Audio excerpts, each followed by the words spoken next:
And you know what? My guest today for our Midday Minutes looked really interested in that Sunday forecast. That's 67. I'm counting the days until it starts getting freezing cold. So anytime we can get out there to 65 degrees, it's pretty nice. 60. I bet being here. We've seen the snow games you played in. Of course, Lorenzo Alexander, linebacker for the Bills. I was counting. This is now your 4th season here in Buffalo. Yeah. So you know what's to come. Yeah. I've spent a couple of winters here in the off season as well, and so I definitely know how rigid can get out there. But it's been great. The time has flown by. 4 years. Really embraced the community and really been loving our time here. And that's why I wanted to have you on Midday Minutes today. I know, of course, our sports department likes talking about what's going on the field. Right. It's been a great season, but I really am interested in more your work off the field. Yeah. Lorenzo, I've known you for a very long time. I always love to tell people, I think I was 11 years old when we met. He actually is good friends with my dad. Yeah. My dad retired, I want to say like a year or two before you started playing in Washington. Right. And then so our families have just been friends for a long time. So I know a lot of the history of the work and like what you want to do, but I want you to share more with my guests because your philanthropic work, your work off the field started back almost in your very first season. Yeah, and that's what I'm passionate about. I think that's what I'm on this earth to do, is really serve and fill the gaps for people that are in need. You know, I started my foundation back in 2008 in Oakland, California. That's where I was born and raised. And being a product of a single parent household, my mom did a great job of raising me, but we had financial struggles. Yeah. And now that I have the privilege, of being successful, went to college, earned my degree at Cal. You see I'm repping today, and I had a wonderful career of playing 15 years.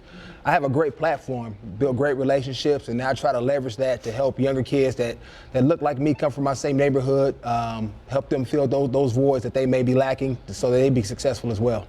And where did that come from? Because I know just growing up in this football world, a lot of people are excited, like, I just want to get to the league, I want to make some money, I want to buy some cool things, but you, from the very beginning, you were like, I need to spend time off the field. Yeah, I mean, I think a lot of that is due to people around me, whether it's my Uncle Steve, who was a high school football coach, who really took me under his wing, was my father figure at a young age, but watching how he really fathered or mentored other young men being a high school football coach, I think watching him doing that really planted a seed in my life early on that wanted me to follow in his footsteps in that same way. And I'm not a coach, but just mentoring and trying to spread the good news to different people when I can and try to help them out is really what I'm passionate about doing. And it's I know your camp started with young men, but as you've grown here, the ACES Foundation, I see a lot of the events. You do a wide range of events. We have bowling to camps to all kinds of STEM. I was there for your STEM event that you held.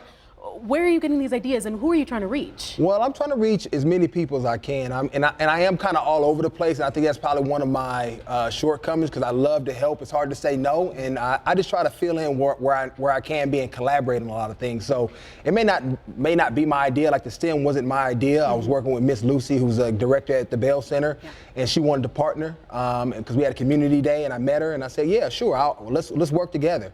And then some of the other ventures have just come out of great relationships, and I see people doing great work. Instead of trying to recreate the wheel and do my own thing, I just want to help them elevate what they're already doing and just give more life to it and help reach more people. And I think that's really important, because a lot of times people want to come in and they want to put their name on something or make it new, but like I think that's great that you're just adding to what's already here and putting a little bit more force behind it. I think so many people, they've asked me, how do you do that? You have 4 kids, you have a wife, you're between here and your home in another state.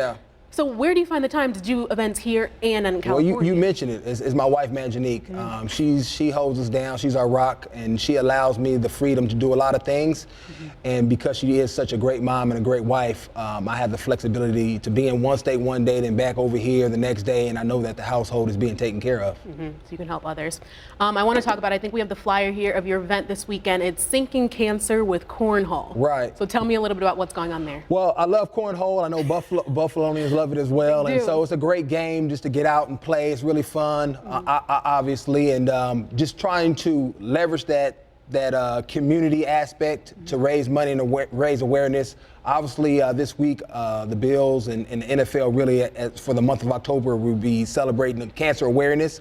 And so with that in mind, I wanted to partner with another organization that I knew very well, Collins Dream. The CEO is actually the wife of a former NFL player, one of my teammates, Billy Cundiff.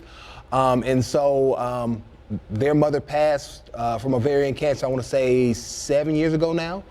And so I just want to, again, use my leverage. Obviously, a lot of people in this community as well is affected by ovarian cancer. two sisters that I've met, Mary and Patty, are battling. Mary's battling it, but that bond of a sister, you can see that friendship and how they've overcome the disease together. Yeah.